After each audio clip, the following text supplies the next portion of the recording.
Oke, baik ya, kita lanjutkan untuk materi berikutnya yaitu tentang array ya. Array atau bahasa Indonesianya itu larik ya. Mungkin nanti kalian baca buku tentang pemrograman, kemudian ada istilah larik itu sama sama dengan array. Ya, array itu adalah satu jenis data yang dapat menampung beberapa nilai sekaligus ya, beberapa nilai sekaligus. Kalau saya punya variabel A ya, saya beri nilai 10, kemudian suatu waktu variabel A ini diubah nilainya jadi 4, maka nilai yang terakhir adalah nilai 4 ini. 10-nya kemana? 10-nya sudah nggak ada, ya, tertindih oleh angka 4. Ya. Karena apa? Karena variabel A ini hanya bisa menampung satu nilai dalam satu waktu. Ya. Nah, array ini bisa menampung banyak nilai dalam satu waktu. Ya. Uh, ini contohnya ya, ilustrasinya ya. Dalam satu array itu saya bisa menampung angka 3, angka 1, angka 5, angka 3, angka 8, angka 1, angka 0. Ya, jadi variabelnya hanya satu, tapi bisa menampung banyak nilai. Ya, itu array. Ya, sama seperti di variabel string ya. Setiap elemen pada array itu bisa diberikan satu indeks ya. Indeks yang ke-0, indeks yang ke-1, indeks yang kedua, indeks yang ketiga, 4, 5, dan 6. Pada kasus ini ada sampai indeks yang terakhir yaitu indeks ke-6 ya. Contohnya apa? Contoh kasus array gitu ya. Contoh kasus array misalnya saya menampung nilai. Nah, nilai dari mahasiswa informatika angkatan 2020 gitu. Maka nilai di sini ya, nilai di sini tentu nggak bisa untuk nilai mahasiswa 1, nilai mahasiswa 2, nilai mahasiswa 3, nilai mahasiswa 4, nilai mahasiswa 5 terus sampai nilai mahasiswa katakan ke 15 gitu ya. Ini akan repot sekali ya ketika kita menggunakan variabel satu persatu seperti ini, nilai 1, nilai 2 gitu ya, nilai 3, nilai 4. Nah, solusinya kita menjadikan atau kita membuat satu variabel array ya, di mana kita bisa mengisi dengan banyak angka sekaligus. Nah, ya, misalnya nilai mahasiswa 1 gitu ya, nilai mahasiswa 2, nilai mahasiswa 3 gitu ya, dan seterusnya. Dengan demikian, variabelnya satu, tapi nilainya bisa terdiri dari banyak gitu ya. Bagaimana cara mendeklarasikan array di Python ya. Cara mendeklarasikan array di Python itu diawali dengan variabelnya diberi nilai kurung buka kurung tutup seperti ini ya. Variabelnya diberi nilai kurung buka kurung tutup. Nama variabel terserah ya. Di sini saya pakai A. A sama dengan kurung buka kurung tutup ya. Nah, ketika saya mendefinisikan satu variabel dengan bentuk seperti ini, artinya A ini merupakan variabel bertipe array atau dalam bahasa Python itu list ya. List itu artinya sekumpulan atau bisa menampung banyak banyak nilai ya. Nah, kemudian saya bisa juga mendefinisikan langsung seperti ini. A sama dengan ya 10, 15, 23, 20, 5, 4 gitu ya.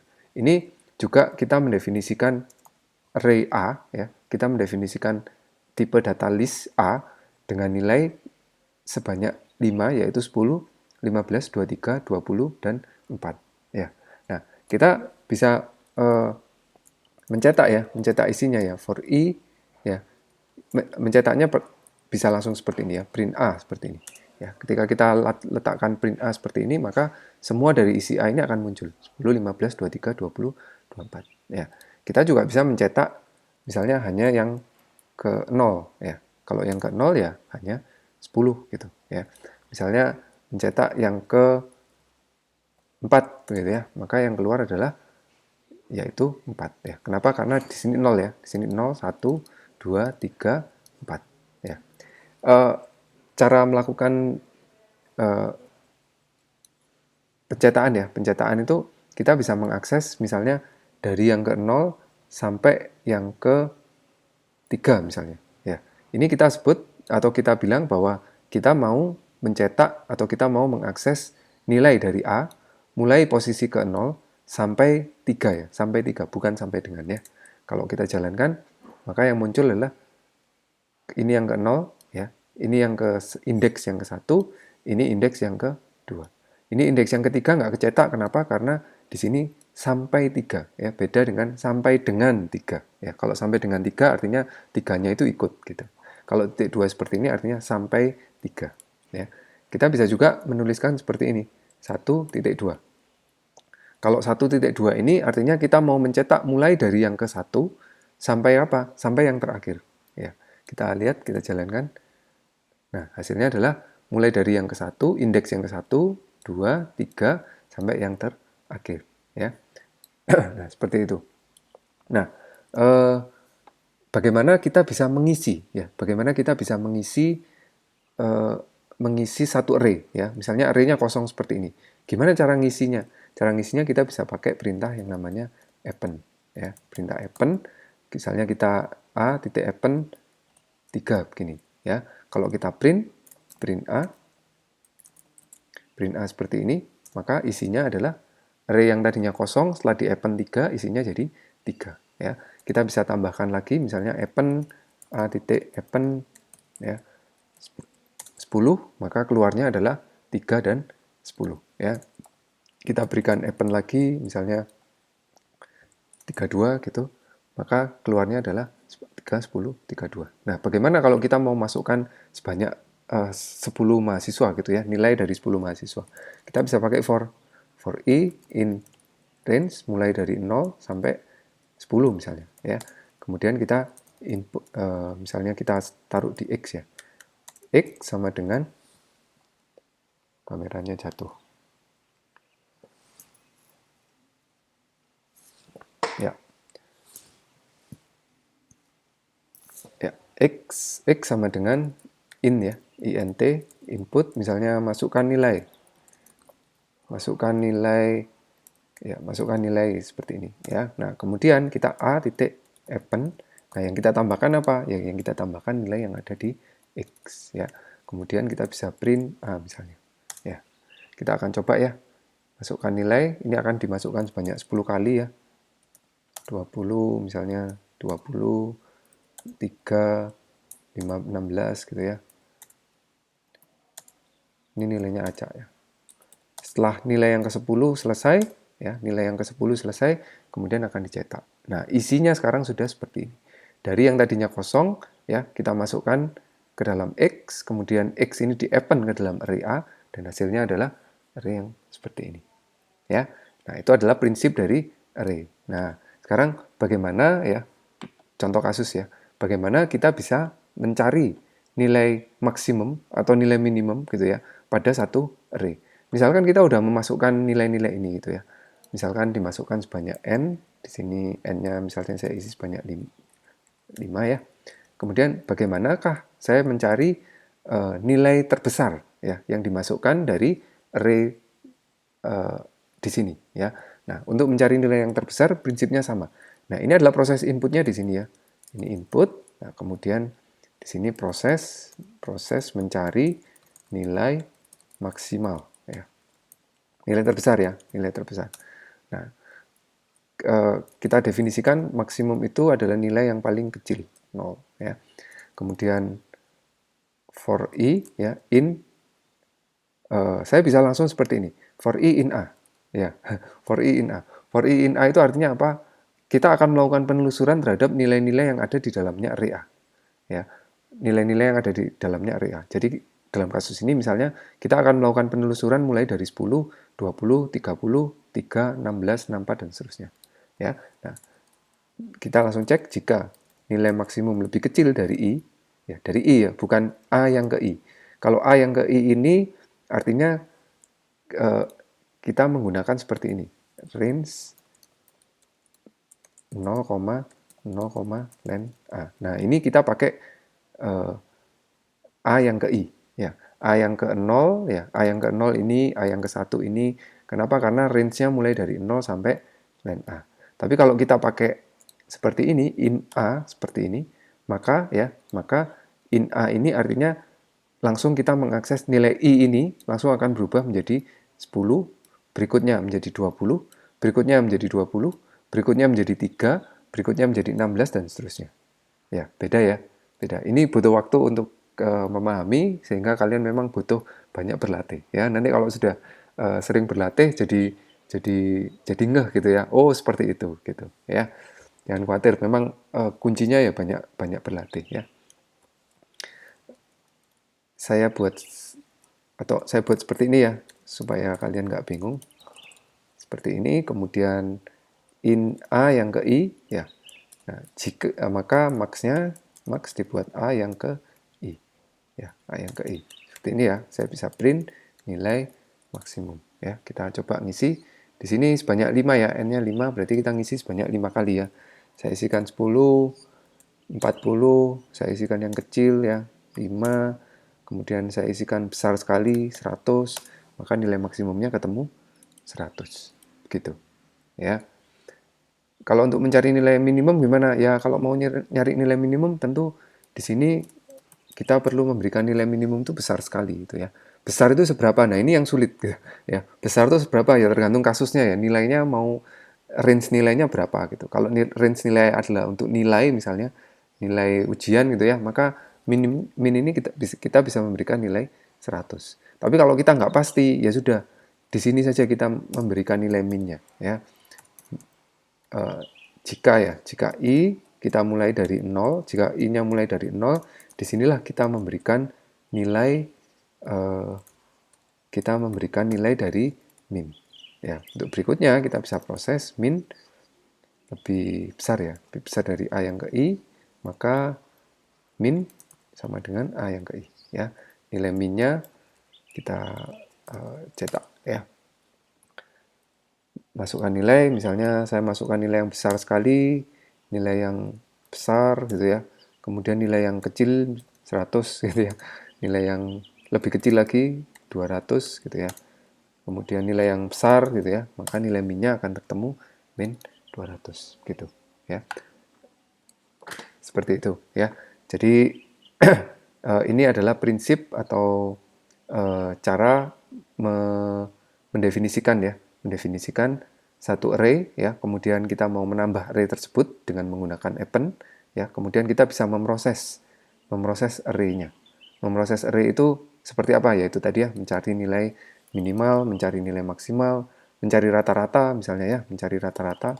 Saya tunjukkan ya, mencari rata-rata seperti ini. Kalau mencari rata-rata gampang ya. Kalau ini kita tinggal mentotal ya, totalnya berapa? Total sama dengan total ditambah A yang ke I. Nah, ini akan ketemu totalnya. Rata-ratanya bagaimana? Ya tinggal total dibagi dengan sebanyak N. N-nya berapa? N-nya 5 di sini. Ya. Kita lihat hasilnya. Misalnya kita rata-rata, nilainya yang dimasukkan 5, 20, 5, 30, 5, gitu ya. Maka rata-ratanya ketemu 13, begitu. Ya. Jadi ini proses inputnya, ini prosesnya, kemudian ini adalah outputnya. Seperti itu. Ya. Berikutnya aplikasi yang lain dari array yaitu pencarian ya, pencarian beruntun atau sequential search. Misalnya diketahui suatu array seperti ini, 3, 1, 5, 3, 8, 1, 0.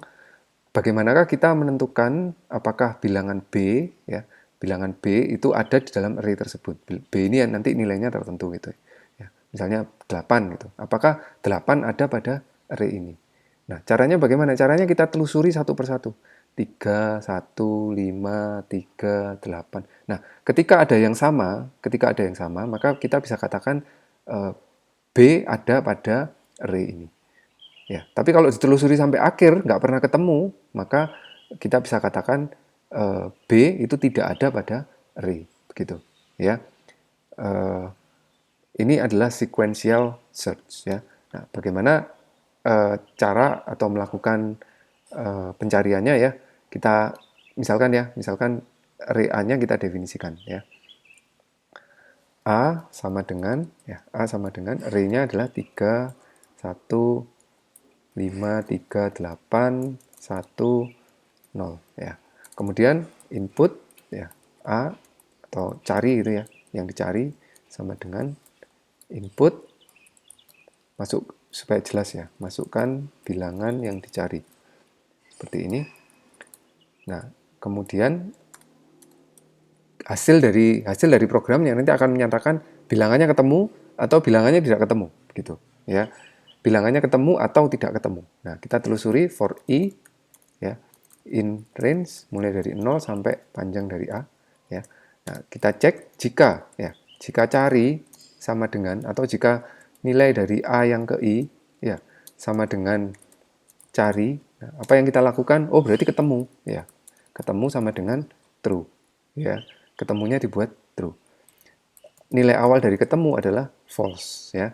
Nah, jika ketemu, nah ini penelusurannya ketemu ya. Jika ketemu ya sudah di break aja, ya. Di break dia akan keluar dari for. Nah, setelah keluar dari for, kita bisa berikan if, ya. If ketemu, ya. If ketemu kita print bilangan ada, ya. Kalau enggak, kita bisa print tidak ada, tidak ada, ya.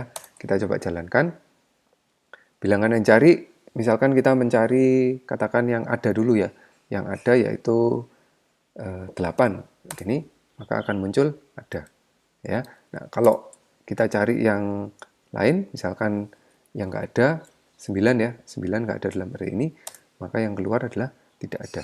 Ya. Perhatikan ya, prosesnya adalah kita ya array-nya didefinisikan ya. Array bisa diinput, definisikan. Nah, kemudian cari itu adalah bilangan yang akan dicari. Nah, kita mulai dengan variabel ketemu. Ya, variabel ketemu itu apa? Sebagai penanda. Apakah bilangan itu ada di sini atau enggak? Kalau ada, ya ketemunya kita buat true. Ya. Ada itu apa? Ada itu ketika kita melakukan penelusuran dari indeks yang ke 0 sampai yang terakhir, ya ternyata nilainya sama dengan yang dicari. Nah, kalau sama ya udah ketemunya true, kemudian karena sudah ketemu, nggak perlu ditelusuri lagi sampai belakang ya, tinggal di break aja. Break, dia akan keluar dari sini. Nah, ketika keluar dari sini ini ada dua kemungkinan. Kemungkinan pertama, baris ini tidak pernah dieksekusi, alias ketemunya akan masih false, ya, atau dia keluar karena mengeksekusi baris ini. Ya. Nah, kita cek aja. Sehingga ada dua kemungkinan variabel ketemu ini akan punya dua nilai. Nilai yang pertama false, nilai yang kedua true. Hanya dua itu kemungkinannya. Ya, kalau ketemu di print ada, kalau enggak print tidak ada. Seperti itu. Nah, sekarang misalnya ketemu pada urutan yang keberapa gitu, ya. Ketemu pada urutan yang keberapa. Nah, ada gitu ya, pada urutan ke, nah, urutannya keberapa gitu.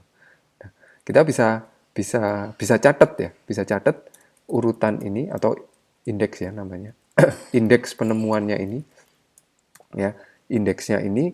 Nah, jika dia ketemu, maka kita sebut atau kita ubah indeksnya ini menjadi I gitu. Ya, indeks yang ke I. Ya, indeks yang ke I. Jadi kalau dia sudah ketemu, dicatat. Ketemunya itu diingat-ingat gitu ya, diingat-ingat melalui variabel indeks. Diingat-ingat bahwa ketemunya ada di I. Kenapa kok I ya? Karena penelusurannya akan mulai dari 0, 1, 2, 3, 4. Nah, ketika sama, I-nya itu disimpan nilainya. Ya, disimpan. Ya. Saya akan jalankan ya. Untuk 8. Ya, untuk 8 ketemu ada pada urutan keempat. Ya. Ini urutan ke-0, ke-1, ke-2, ke-3, ke-4. Gitu. Ya. Nah, seperti itu ya, contoh penerapan untuk array. Ya. Kalau belum paham, silakan di-reply. Berikutnya tinggal soal-soal latihan.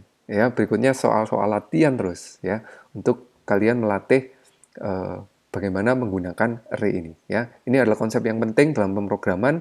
Kalian perlu paham ya, array ini array satu dimensi ya, nanti ada array dua dimensi, tapi perlu benar-benar dipahami dulu konsep dari array ya.